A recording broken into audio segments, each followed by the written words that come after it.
Hello everyone, welcome to News Hour, economic current affairs discussion from the Hindu newspaper. This is the Delhi edition of today's newspaper. In page 1, we do not have anything related to economy. We can skip the local news.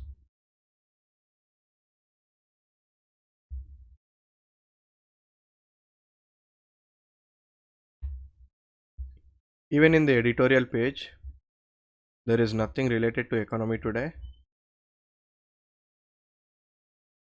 Here we have an article related to economy. Let's look at it.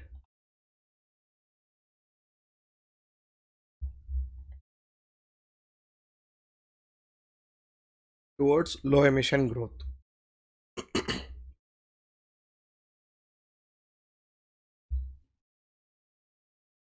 This article talks about how, as a service economy, we had very less lower emissions in the footprint of carbon.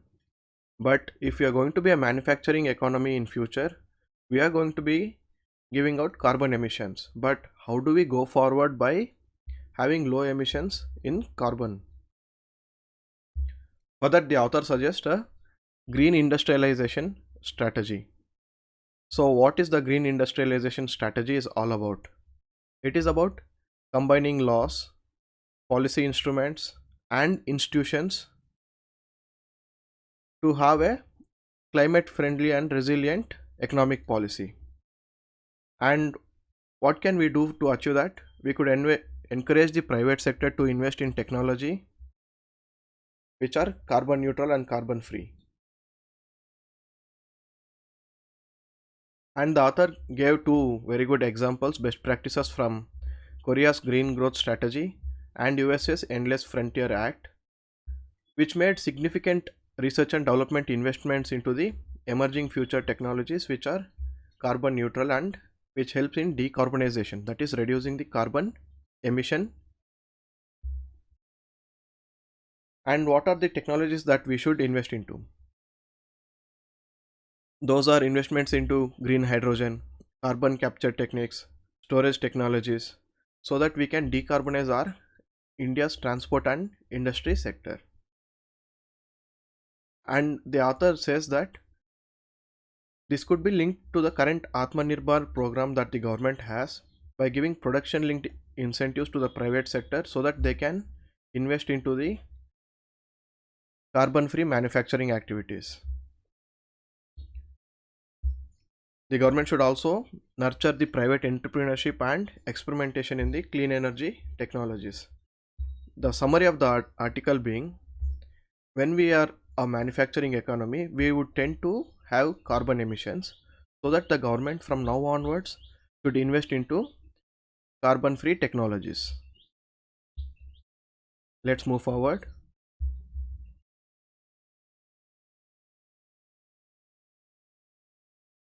In news page, we do not have anything related to economy.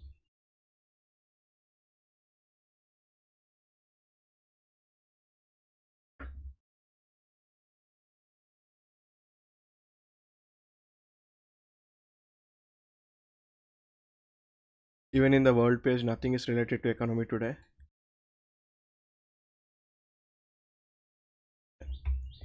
Here we have an article talking about the profits of Maruti, but there is a news related to economy here. It is talking about global chip shortage. So they say that the profit of Maruti in quarter 3 is coming down because they couldn't produce. And what was the reason here? That which is important for us. See, in 2020, suddenly what happened was, because of the changing technology, because of adapting to new e-vehicles, e-cars, the the demand for the semiconductors, that is the silicon chips, increased even from the automobile sector. Earlier it was only from the electronic industry. So given that higher demand and the COVID restrictions and lockdowns, and we also should know that the silicon manufacturing process is highly concentrated, highly monopolized in just two countries, that is in Taiwan, and Korea. There are two countries in these two countries producing almost 90% of the global silicon chips. And other countries couldn't do that because this requires high investments and lots of water and electricity. So if other countries try to produce in other places, it will lead to higher costs, and these countries are doing it at a comparatively economical cost. So the production is highly monopolized, and because these countries had restrictions during COVID, they couldn't match the increased demand with the production. So that led to lot of backlog of orders. Suddenly everywhere the electronic manufacturers like Apple and all the car manufacturers in India and world over, they started experiencing low supply of chips. So suddenly they had to even stop the manufacturing of their cars, because without the chips now, all the electronic facilities that have been provided in a car, say the music system, the automated driving cars, all this require chips. So that had to be stopped. And this is the impact of the global chip supply on the other manufacturing sectors in the economy.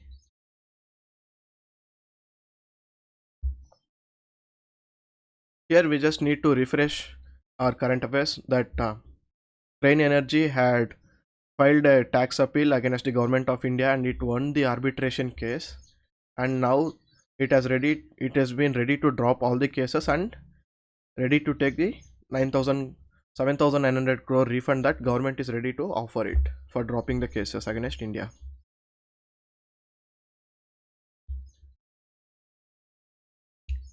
In this article, the credit rating agency CRISIL has said during the pandemic, the worst hit are the poor people because the incomes are reduced, there were no jobs. So the worst hit are the poor people in an economy, and India's private consumption accounts for almost 55% of India's GDP. And if private consumption goes down, the overall economy is going to perform badly. Thus, they suggest that in the budget 2022, the government should plan to provide higher income to the rural people. How it can do that? By giving the more days for MG Narega program, by having an urban version of MG Narega, by cutting the rate on fuel taxes. All this, the consumption demand can be kick started.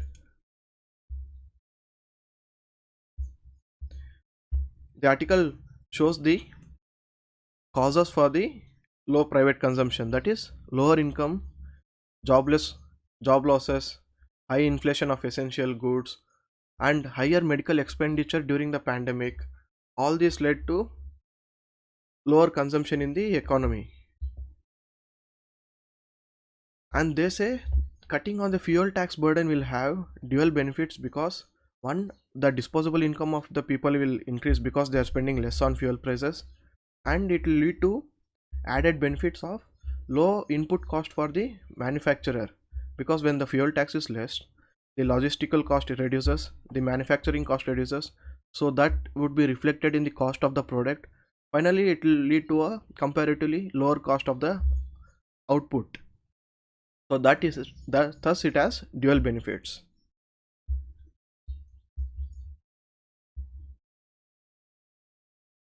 And we don't need to read this news, just need to go through the headlines, no need to go in detail. Again, news about BPCL not required, news about Hyundai not required, this is not required. And here we know the fraud that took place in the Punjab and Maharashtra cooperative bank. Finally, after putting so many restrictions on the bank on deposits and everything, now the RBI is planning to merge the bank with another bank called Unity Small Finance Bank Limited.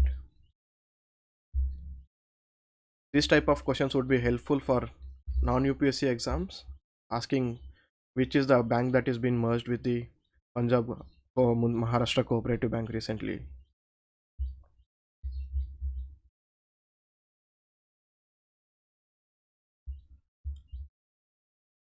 You can skip these sports pages. and in text and content there is nothing related to economy today. That's it. Thank you.